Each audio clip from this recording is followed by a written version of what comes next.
Penting tidak sih sebagai seorang Kristen itu memahami tentang apa itu kematian? Halo saudara, Shalom. Saya Uncle Mandil dari Alam. Ini merupakan suasana di mana saya melayani Tuhan. Dan kali ini saudara, Uncle Mandil ini berbagi, mengajak saudara-saudaraku dimanapun kalian berada.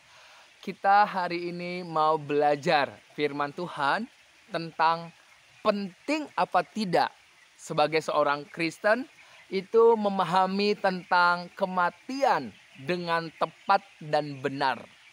Apa ukurannya, Uncle?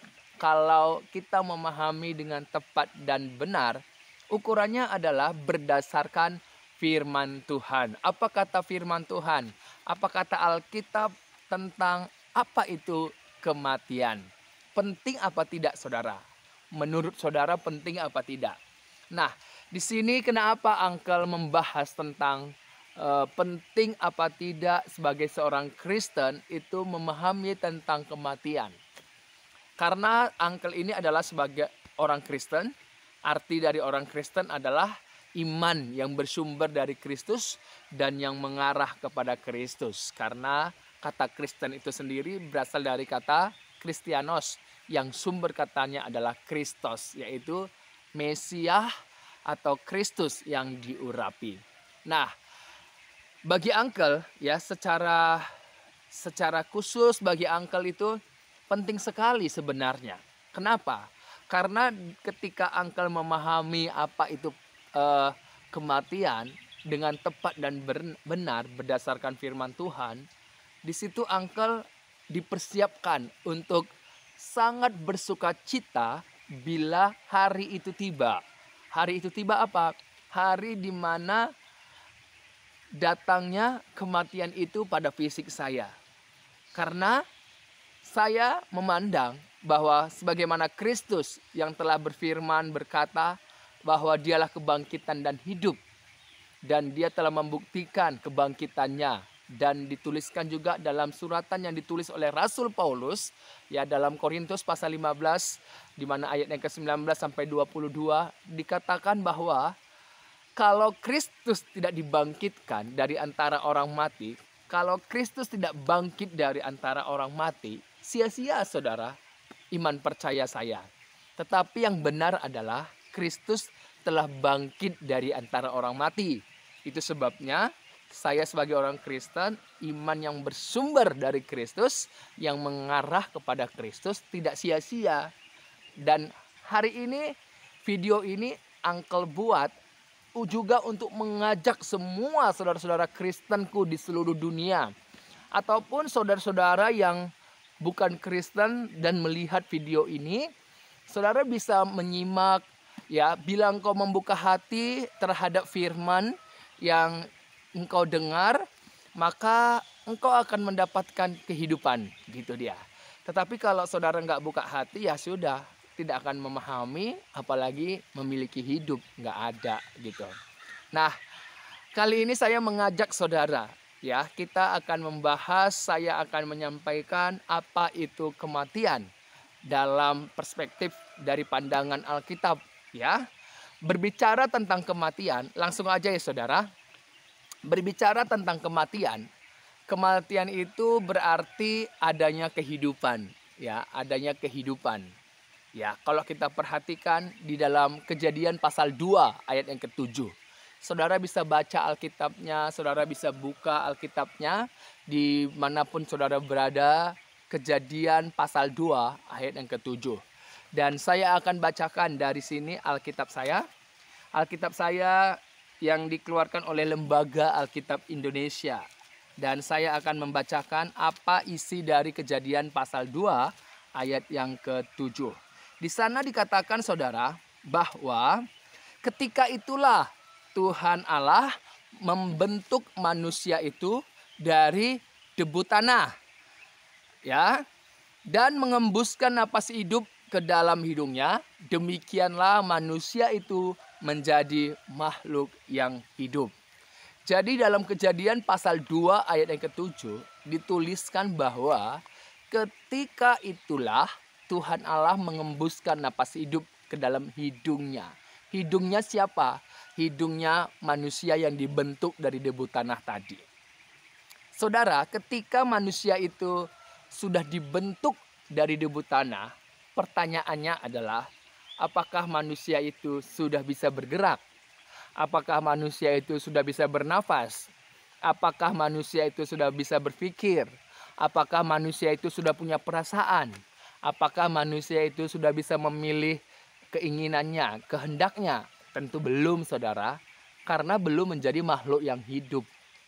Nah, kapan manusia yang dibentuk dari debu tanah itu menjadi makhluk yang hidup? Kapan? Ketika Tuhan Allah menghembuskan napas hidup. Napas hidup ke dalam mana? Ke dalam hidungnya. Hidungnya siapa? Manusia yang dibentuk tadi dari debu tanah.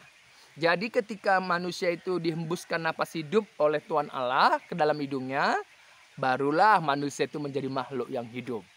Jadi hidup karena adanya napas hidup yang dihembuskan di dalam debu tanah yang telah dibentuk oleh Tuhan Allah tadi. Nah, sekarang kita kembali mengenai apa itu kematian. Kalau tadi hidup menjadi makhluk yang hidup itu karena Allah yang mengembuskan napas hidup dalam diri manusia itu, barulah manusia itu menjadi makhluk yang hidup. Dan ini tentang kematian. Berarti kematian adalah keluarnya roh atau jiwa dari tubuh, dari fisik.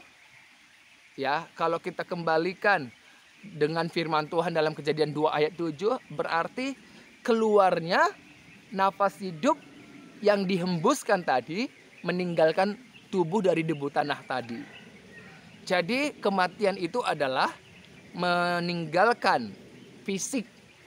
Yang ditinggalkan fisik, yang meninggalkan adalah roh itu keluar dari tubuh orang itu.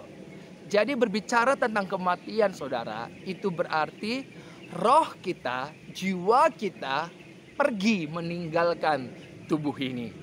Itulah yang disebut dengan kematian.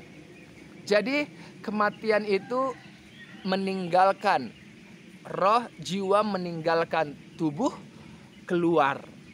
Nah, sekarang kita baca lagi di dalam Kejadian pasal 3, 35 ayat yang ke-18. Apa yang dikatakan di sana?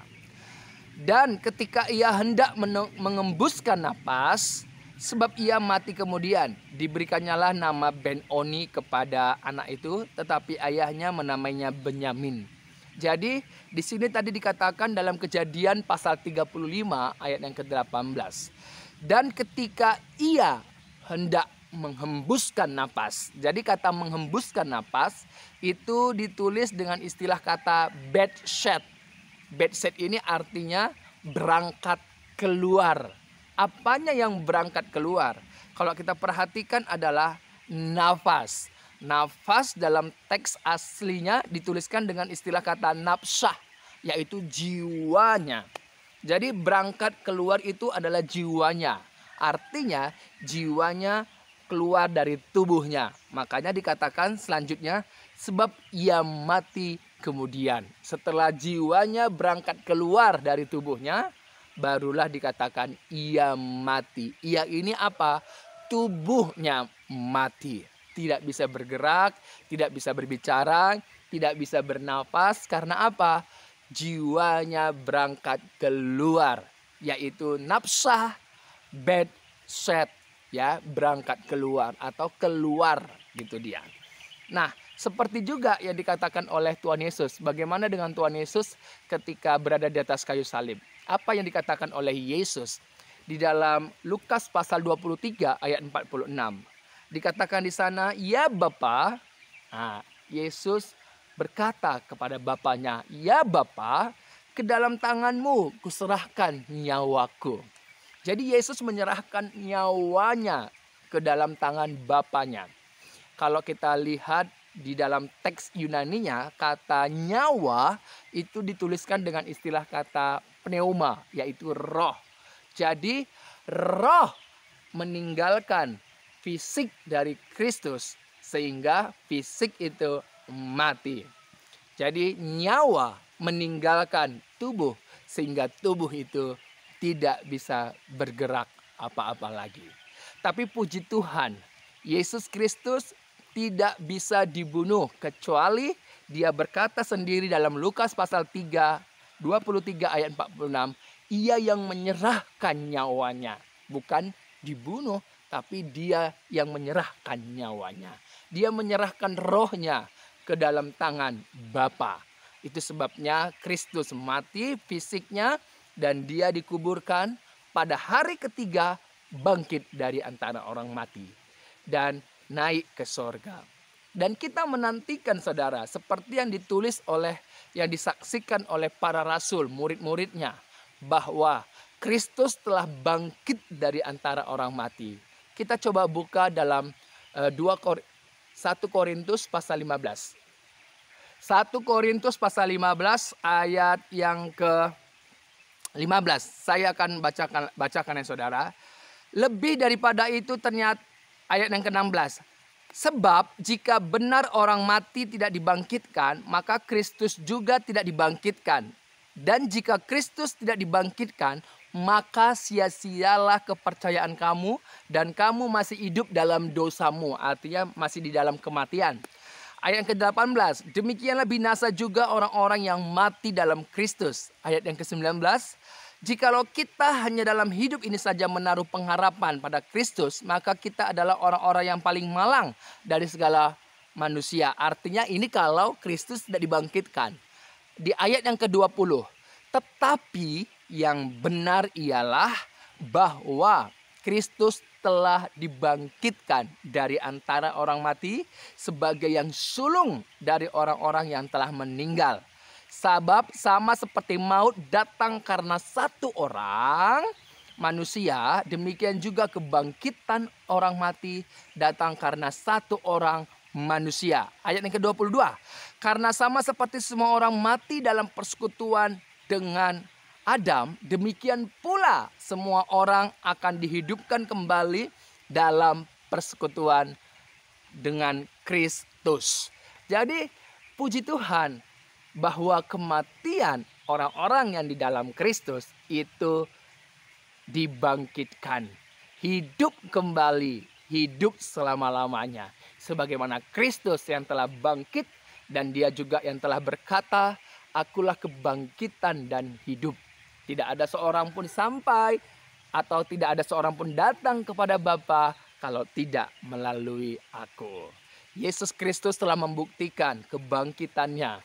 Dia adalah Allah yang telah menjadi manusia dan dalam kemanusiaannya dia telah mati dikuburkan ya karena rohnya meninggalkan fisiknya, tetapi dialah yang telah membangkitkan dirinya.